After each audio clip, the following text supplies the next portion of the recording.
Hello everyone, welcome back to my channel. ఇప్పటి వరకు మనం ఈ సిరీస్ లో చూసాము జోకర్ ఒక పెద్ద దొంగ. ఎపిసోడ్ స్టార్టింగ్ లో మనం 5 years తర్వాత సీన్ ని చూస్తాం. ఈ రోజు జోకర్ జైల్లో నుండి రిలీజ్ కాబోతున్నాడు. సో దాని వల్ల అతను జైల్లో నుండి రిలీజ్ అయ్యే ముందు అక్కడ నుండి ఒక బుక్ ని తీసుకుంటాడు. సో ఆ బుక్ పేరు ఏముంటుంది అంటే 100 పద్ధతులు ఒప్పించడానికి. అతను ఆ బుక్ ని తీసుకుని జైల్లో నుండి బయటికి వచ్చేస్తాడు. ఎప్పుడైతే అతను టాక్సీలో వెళ్తుంటాడో అప్పుడు డ్రైవర్ చెప్తుంటాడు, నేను ఆ ఏరియాకి వెళ్ళను, ఎందుకంటే ఆ ఏరియాలో చాలా దొంగలు ఉంటారు, అయినప్పటికీ మీకు అక్కడ ఏం పని ఉంది? అప్పుడు జోకర్ చెప్తుంటాడు, నాకు నా పాత బకాయిని చెల్లించాల్సి ఉంది. దీని తర్వాత జోకర్ ఆ ఏరియాకి చేరుకుంటాడు.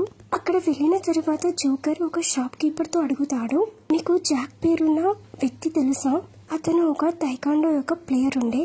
అప్పుడు వాళ్ళు చెప్తుంటారు, నాకు జాక్ పేరున్న వ్యక్తి అయితే తెలియదు, కానీ ఒక జాక్ అయితే తెలుసు, అతను జాక్ అండ్ క్రీపర్. అప్పుడు మనం చూస్తాం అక్కడ కొంత వ్యక్తులు వచ్చేస్తారు. అప్పుడు ఆ షాప్ కీపర్స్ వెంటనే వాళ్ళ షాప్ ని క్లోజ్ చేసేసి వాళ్ళు జోకర్ తో చెప్తుంటారు, నువ్వు కూడా వెంటనే మాతో దాక్కో. దీని తర్వాత వాళ్ళందరూ దాక్కుంటారు. ఇక్కడ మనకి రౌడీస్ ని చూపిస్తారు. సో ఇది ఎవరూ కాదు, జాక్ ఉండే. జోకర్ ఇలాగైతే జాక్ ని చూస్తాడు. అప్పుడు అతను చాలా ఆశ్చర్యపోతాడు, ఇతనికి ఏమైంది? ఇతను ఎప్పటి నుండి ఇలాంటి వర్క్ చేయడం స్టార్ట్ చేశాడు? అప్పుడు అతను వెంటనే హ్యాట్ ని పెట్టుకుని జాక్ వెనకాలకి వెళ్ళిపోతాడు. జాక్ వెళ్లి ఒక ఇంటి ఒక తలుపుని నాక్ చేస్తుంటాడు. ఎప్పుడైతే వాళ్ళు డోర్ ని ఓపెన్ చేయరో అప్పుడు జాక్ డోర్ ని పగులుగొట్టిస్తాడు. అప్పుడు అతను లోపలికి వెళ్ళిపోతాడు. అప్పుడు అతను ఒక అబ్బాయిని చాలా కొడుతుంటాడు. సో వాళ్ళు కొంత రుణం ఇవ్వాల్సి ఉండే. సో ఎప్పుడైతే వాళ్ళ దగ్గర డబ్బులు ఉండవో దాని వల్ల జాక్ వాళ్ళని కొడుతుంటాడు. చాలా టార్చర్ చేసిన తర్వాత జాక్ వాళ్ళతో చెప్తుంటాడు, ఇప్పుడు నేను మీకు లాస్ట్ వార్నింగ్ ఇస్తున్నాను, నెక్స్ట్ టైం మీరు నాకు ఇవ్వకపోతే అప్పుడు మీరు చనిపోతారు. ఎలాగైతే అది చెప్పిన తర్వాత అతను బయటికి వస్తుంటాడు. అప్పుడు జోకర్ దాక్కుంటాడు. నెక్స్ట్ సీన్ లో మనం చూస్తాం, ఇక్కడ జాక్ అతని బాడీ గార్డ్స్ తో చెప్తుంటాడు, మీరు ఇక్కడ నుండి వెళ్ళిపోండి. సో ఇక్కడ జాక్ కి రియలైజ్ అవుతుంది ఎవరు అతన్ని ఫాలో అవుతున్నారు అని. అప్పుడు అతను దాక్కుంటాడు. ఎలాగైతే జోకర్ అక్కడ నుండి బయటికి వస్తాడు అప్పుడు జాక్ అతన్ని పట్టుకుంటాడు. అప్పుడు అతను అడుగుతాడు, నువ్వెవరు? సో నాకు తెలుసు, నువ్వు ఈ రోజు మొత్తం నన్ను ఫాలో అవుతుండే, నీకు నాతో ఏం కావాలి? అప్పుడు జోకర్ చెప్తుంటాడు, నువ్వు నాతో ఏం చెప్పకు, నేను నీకు చాలా బాగా తెలుసు. అలా చెప్పేసి అతను అతని హ్యాట్ ని తీసేస్తాడు. జాక్ ఎలాగైతే జోకర్ ని చూస్తాడో అప్పుడు అతను చెప్తుంటాడు, నువ్వా? అప్పుడు జోకర్ చెప్తాడు, హా, నేనైతే లాస్ట్ 5 years జైల్లో కేవలం నీ గురించి ఆలోచిస్తుండే, నువ్వెప్పుడు నన్ను క్షమిస్తావు అని. నేనైతే జైల్లో 100 పద్ధతులను చదివాను, ఎలాగైతే నేను ఒప్పించాలో అని. అలా చెప్పేసి అతను బుక్ ని అతనికి చూపిస్తుంటాడు. అప్పుడు జాక్ చెప్తుంటాడు, నేను నీకు మెంటల్ లాగా అనిపిస్తున్నానా? ఇప్పుడు నేను ఒక చిన్న పిల్లాన్ని కాదు నీ మాటల్లోకి రావడానికి. అప్పుడు అతను 100 ways ఆఫ్ బుక్ మీద ఉమ్మేస్తాడు. ఇక్కడ జోకర్ కి చాలా బాధ కలుగుతుంది. అప్పుడు అతను చెప్తుంటాడు, ప్లీజ్ జాక్ నన్ను క్షమించు. అప్పుడు జాక్ చెప్తుంటాడు, నువ్వు ఇక్కడ నుండి వెళ్ళిపో. అప్పుడు జోకర్ చెప్తుంటాడు, నేను అప్పటి వరకు వెళ్ళను, ఇప్పటి వరకైతే నువ్వు నన్ను క్షమించవు. ఇప్పుడైతే జాక్ కి చాలా కోపం వచ్చేస్తుంది. అప్పుడు అతను జోకర్ ని నేల మీదకి పుష్ చేసి చెప్తుంటాడు, ఒకవేళ నీకు రియల్ క్షమాపణ కావాలంటే చనిపోవడానికి రెడీ అవ్వు. అది విన్న తర్వాత జోకర్ చెప్తుంటాడు, ఒకవేళ నువ్వు నన్ను చంపాలనుకుంటే చంపేసేయ్, నాకు కేవలం నీ క్షమాపణ కావాలి. జాక్ చెప్తుంటాడు, నువ్వు నన్ను ఇబ్బంది పెట్టకు, లేకపోతే నేనైతే నిన్ను రియల్ గా చంపేస్తాను. అప్పుడు జోకర్ చెప్తుంటాడు, ఎవరు నిన్ను ఆపారు? చంపేసే నువ్వు నన్ను. ఇక్కడ మనకి ఎలా అనిపిస్తుంది అంటే జాక్ అతన్ని చంపేస్తాడు అన్నట్టు, కానీ అతను అతన్ని చంపేయడు. అప్పుడు అతను చెప్తుంటాడు, ప్లీజ్ నువ్వు నాకు ఈ ఫేస్ ని ఈ రోజు నుండి చూపెట్టకు. అలా చెప్పేసి అతను అక్కడ నుండి వెళ్ళిపోతాడు. దీని తర్వాత జోకర్ ఒక ఇంటికి వెళ్తాడు. ఇది ఆ ఇల్లే ఉంటుంది ఏదైతే జాక్ ఆ ఇంట్లో ముందుగాల వెళ్తాడో. జోకర్ ఆ అబ్బాయిలతో చెప్తుంటాడు, నేను మీ పక్కన ఉన్న ఇంట్లో షిఫ్ట్ అయ్యాను, దీని వల్లనే నేను మీ గురించి ఫ్రూట్స్ ని తీసుకొచ్చాను. అప్పుడు అతను చెప్తుంటాడు, ఈ రోజు మార్నింగ్ నేను మీ ఇంట్లో చాలా శబ్దాలు విన్నాను, అంతా ఓకేనే కదా? అప్పుడు ఆ అబ్బాయి చెప్తుంటాడు, నీ పని నువ్వు చూసుకో. అలా చెప్పేసి అతను ఎలాగైతే డోర్ ని క్లోజ్ చేయబోతాడో అప్పుడు జోకర్ చెప్తుంటాడు, ఫస్ట్ అయితే మీరు నా మాట వినండి. నేను మీతో ఏం అడిగాను అంటే ఆ అబ్బాయి సింగిలా, నాకు అతను చాలా నచ్చాడు. సో అది విన్న తర్వాత అబ్బాయి చాలా ఆశ్చర్యపోతాడు. అప్పుడు అతను చెప్తుంటాడు, నేను మొత్తం నీకు అతని గురించి చెప్పేస్తాను, నువ్వు రియల్ గా అతన్ని ఇష్టపడితే. దీని తర్వాత మనకి జోకర్ ని ఒక ఆఫీస్ లోకి వెళ్ళేటప్పుడు చూపిస్తారు. సో ఈ ఆఫీస్ జాక్ యొక్క బాస్ ది ఉంటుంది. సో ఇక్కడ జోకర్ వాళ్ళ బాస్ తో చెప్తుంటాడు, నాకు ఒక లోన్ కావాలి. అప్పుడు అతను చాలా స్టోరీస్ చెప్తుంటాడు. ఇక్కడ బాస్ కూడా అతని మాటల మీద నమ్మేస్తాడు. సో అతనికి అనిపిస్తుంది ఎందుకంటే ఇతను చాలా రిచ్ అని. అప్పుడు బాస్ అడుగుతాడు నీకు ఎంత లోన్ కావాలి. అప్పుడు జోకర్ చెప్తుంటాడు 3 million. అప్పుడు బాస్ అతనికి 3 million ఇవ్వడానికి రెడీ అయిపోతాడు. ఎప్పుడైతే జోకర్ కాంట్రాక్ట్ మీద సైన్ చేస్తుంటాడు అప్పుడు జాక్ అక్కడికి చేరుకుంటాడు. జాక్ ఎలాగైతే జోకర్ ని చూస్తాడో అప్పుడు అతని బాస్ తో చెప్తుంటాడు ఇతను ఒక స్కామర్, ఇతనికి లోన్ ఇవ్వకండి. అప్పుడు జోకర్ చెప్తుంటాడు లేదు లేదు అదేం కాదు, ఈ అబ్బాయి అబద్ధం చెప్తున్నాడు. అప్పుడు వాళ్ళ బాస్ జాక్ తో అడుగుతాడు ఇతను నీకు తెలుసా. జాక్ చెప్తాడు లేదు నాకు ఇతను తెలియదు కానీ నాకు తెలుసు ఇతను ఒక స్కామర్ అని. అప్పుడే బాస్ యొక్క బాడీ గార్డ్ జోకర్ యొక్క వాచ్ ని చూస్తాడు. అప్పుడు అతనికి రియలైజ్ అవుతుంది ఆ వాచ్ కూడా ఫేక్ అని. సో ఇక్కడ వాళ్ళ బాస్ జాక్ కి ఆర్డర్ ఇస్తాడు ఇతన్ని చాలా బాగా చూసుకో అని. సో ఇక్కడ మనం చూస్తాం జాక్ అతనితో 2 బాడీ గార్డ్స్ ని తీసుకొని ఒక రూమ్ లోకి వచ్చేస్తాడు. అప్పుడు అతను జోకర్ తో చెప్తుంటాడు నువ్వు మెంటల్ అయిపోయావా, నేను నీతో ఆల్రెడీ చెప్పేశాను నువ్వు నా ముందుకు రాకు అని. సో నాకు అనిపిస్తుంది నీకు నా మాటలు అర్థం కావడం లేదు అని. అప్పుడు జోకర్ చెప్తుంటాడు నువ్వు ఇక్కడ ఏం చేస్తున్నావు, అది కూడా ఇలాంటి ప్లేస్ లో. ఇంతవరకైతే నాకు నీ గురించి తెలుసు, నువ్వు ఇలాగా లేకుండే. అప్పుడు జాక్ చెప్తుంటాడు ఇది బాగుంటుంది నువ్వు నా వర్క్ లో తలదూర్చకు. కానీ జోకర్ అయితే అతనితో ఫైట్ చేయడానికి వస్తుంటాడు. ఇప్పుడు అతను చెప్తుంటాడు నేను చూడాలనుకుంటున్నాను 5 years లో జాక్ ఎంత చేంజ్ అయ్యాడు. సో ఇక్కడ వాళ్ళిద్దరి మధ్యలో ఫైట్ స్టార్ట్ అవుతుంది. వీళ్ళ ఫైట్ ని చూస్తే ఎలా అనిపిస్తుంది అంటే వీళ్ళు ఫైట్ తక్కువ రొమాన్స్ ఎక్కువ చేస్తున్నట్టు. వీళ్ళిద్దరిని చూసి బాడీ గార్డ్స్ చెప్తుంటారు వీళ్ళిద్దరు ఫ్లడ్ చేస్తున్నారా. సో ఈ విషయాన్ని జాక్ కూడా వింటాడు. సో అప్పుడు అతను వాళ్ళ బాడీ గార్డ్స్ తో చెప్తుంటాడు నేను మిమ్మల్ని ఇక్కడ ఫన్ చూడండి అని నిల్చోబెట్టాను. అప్పుడే మనం చూస్తాం జాక్ కి ఒక కాల్ వస్తుంది. అప్పుడు అతను వాళ్ళ బాడీ గార్డ్స్ తో చెప్తుంటాడు నువ్వు ఈ వ్యక్తిని చాలా బాగా చూసుకోండి. సో ఎప్పుడైతే ఆ బాడీ గార్డ్స్ అతన్ని చాలా బాగా చూసుకుంటుంటారో అప్పుడు జోకర్ చెప్తుంటాడు ప్లీజ్ ఒక నిమిషం ఆగండి, మీరు నన్ను ఎక్కడైనా కొట్టొచ్చు కానీ మీరు నా ఫేస్ ని టచ్ చేయకండి ఎందుకంటే నా ఫేస్ చాలా హ్యాండ్సమ్. ఇక్కడ మనకి జాక్ ని చూపిస్తారు. ఒక వ్యక్తి పరిగెడుతుంటాడు. జాక్ అతని దగ్గరికి వెళ్తాడు. అప్పుడు అతను చెప్తుంటాడు నువ్వు ఇప్పటి వరకు మాకు మొత్తం డబ్బులు ఇవ్వలేదు, దాని వల్ల నువ్వు వెళ్ళిపోలేవు. కానీ ఆ వ్యక్తి అయితే పరిగెడుతుంటాడు కానీ జాక్ అతన్ని పట్టుకుంటాడు. ఇప్పుడు ఆ వ్యక్తి చెప్తుంటాడు నా దగ్గర ఇప్పుడు ఏం మిగలలేదు. ఇక్కడ మనకి జోకర్ ని చూపిస్తారు. అతనైతే ఇక్కడ బాడీ గార్డ్స్ కి మసాజ్ ఇస్తూ ఉంటాడు. ఇప్పుడు అతను వాళ్ళకి మసాజ్ చేస్తూ వాళ్ళని స్పృహ కోల్పోయేలాగా చేసేస్తాడు. అప్పుడు అతను వెంటనే జాక్ వెనకాలకి వెళ్ళిపోతాడు. ఎలాగైతే ఆ వ్యక్తి జాక్ మీద నైఫ్ తో దాడి చేస్తాడు అప్పుడు వెంటనే జోకర్ అక్కడికి వచ్చేస్తాడు. దాని వల్ల జోకర్ కి దెబ్బ తగులుతుంది.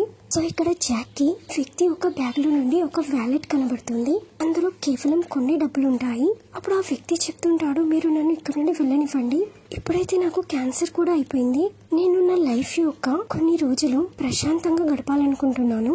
కానీ అప్పుడు జాక్ చెప్తుంటాడు రూల్స్ అవుతాయి, నేను నిన్ను వెళ్ళనివ్వలేను. ఆ మాట విన్న తర్వాత జోకర్ జాక్ తో చెప్తుంటాడు నువ్వు మెంటల్ అయిపోయావా.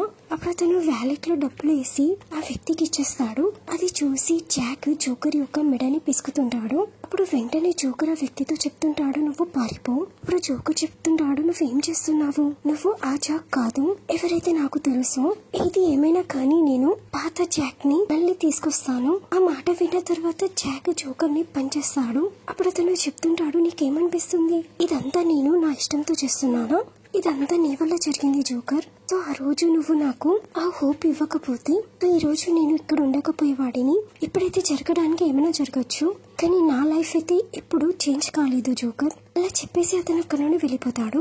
ఇక్కడ మనకి జాక్ ని అతని బాస్ తో చూపిస్తారు. ఇక్కడ బాస్ జాక్ తో చెప్తుంటాడు నువ్వు నా ఫేవరెట్ అని నాకు అర్థం కావడం లేదు, నువ్వెందుకు నన్ను చీట్ చేస్తున్నావు, నేను నీతో ఎవరితో రుణం తీసుకోవాలని చెప్పాను, వాళ్ళ తరపున నువ్వెందుకు ఇస్తున్నావు, ఒకవేళ నువ్వు ఇలానే చేస్తుంటే నా కంపెనీ తొందరలోనే లాస్ లోకి వెళ్ళిపోతుంది. సో దాని వల్ల నువ్వు ఎవరి దగ్గర అయితే రుణం తీసుకోవడానికి వెళ్తావో సో నేను నీతో ఇంకా కొంతమందిని పంపిస్తాను.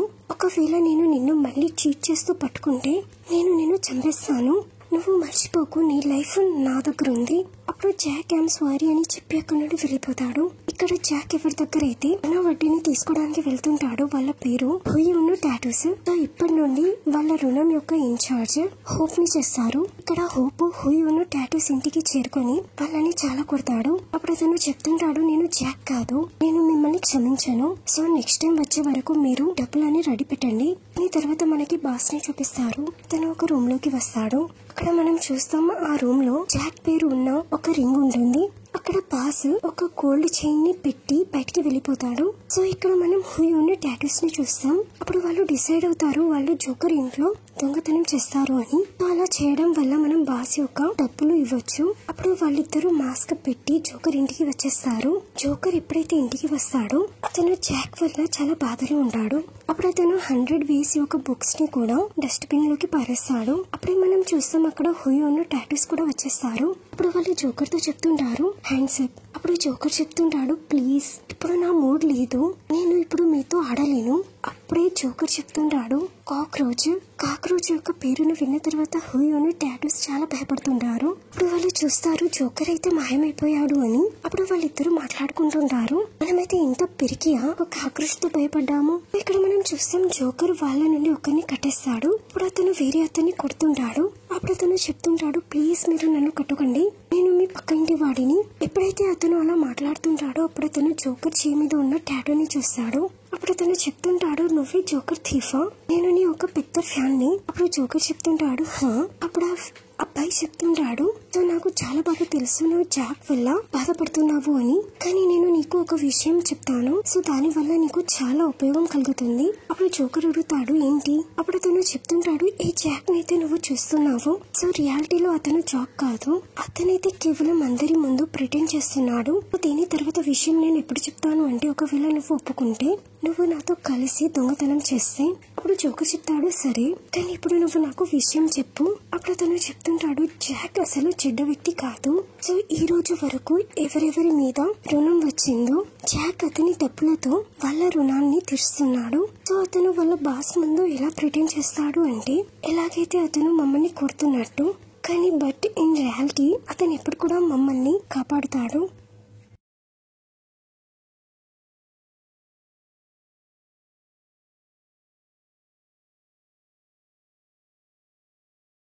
మాట విన్న తర్వాత జోకర్ చాలా హ్యాపీగా ఫీల్ అవుతాడు జాక్ అస్సలు చేంజ్ కాలేదు అని. అప్పుడు జోకర్ అడుగుతాడు కానీ ఎందుకు అతను అలా చేస్తున్నాడు? అప్పుడు ఆ వ్యక్తి చెప్తుంటాడు జాక్ మీద చాలా రుణం ఉంది. సో ఎప్పుడైతే అతను ఆ రుణాన్ని ఇవ్వలేకపోయాడో సో అప్పుడు అతని బాస్ అతన్ని మొత్తం లైఫ్ వరకు అతని దగ్గర ఉంచుకున్నాడు. ఇంకా బాస్ దగ్గర జాక్ యొక్క ఇంపార్టెంట్ ఒక వస్తువు బాస్ దగ్గర ఉంది.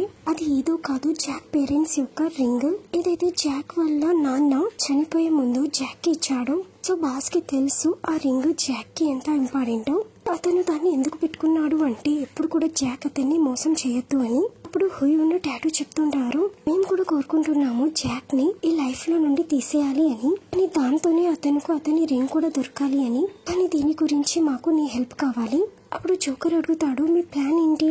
అప్పుడు వాళ్ళు చెప్తుంటారు మనం ఒక పెద్ద దొంగతనం చేయాలి, మనం ఆ దొంగతనం బాస్ నుండి చేయొద్దు అని మనం అతని కొడుకు నుండి చేస్తాం. అతనైతే చాలా ఖరీదైన జ్యువెలరీని వేసుకొని తిరుగుతుంటాడు.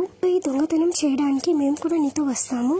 కానీ అప్పుడు జోకర్ చెప్తుంటాడు నేను ఎప్పుడు కూడా దొంగతనం నేను ఒంటరిగానే చేస్తాను, కానీ ఎవరైనా నాతో ఉంటే నాకు బర్డెన్ గా ఫీల్ అవుతుంది. అప్పుడు వాళ్ళు చెప్తుంటాడు మేమైతే మీకు పూర్తిగా హెల్ప్ చేస్తాము. అప్పుడు జోకర్ వాళ్ళని కూడా తనతో తీసుకెళ్లడానికి ఒప్పుకుంటాడు. ఇటువైపు మనకి జాక్ ని చూపిస్తారు. ఇక్కడ జాక్ డ్రింక్ చేస్తుంటాడు, కానీ అతను కంటిన్యూస్ గా జోకర్ గురించి ఆలోచిస్తుంటాడు. ఆ టైంలోనే గ్రాండ్ మా అక్కడికి వచ్చేస్తుంది. అప్పుడు అతని గ్రాండ్ మాతో అడుగుతాడు గ్రాండ్ మా లాస్ట్ 5 years నుండి నేను ఏమైనా చేంజ్ అయ్యానా? అప్పుడు గ్రాండ్ మా చెప్తుంది జాక్ ఎవరు కూడా ఎప్పుడు ఒకేలాగా ఉండలేరు.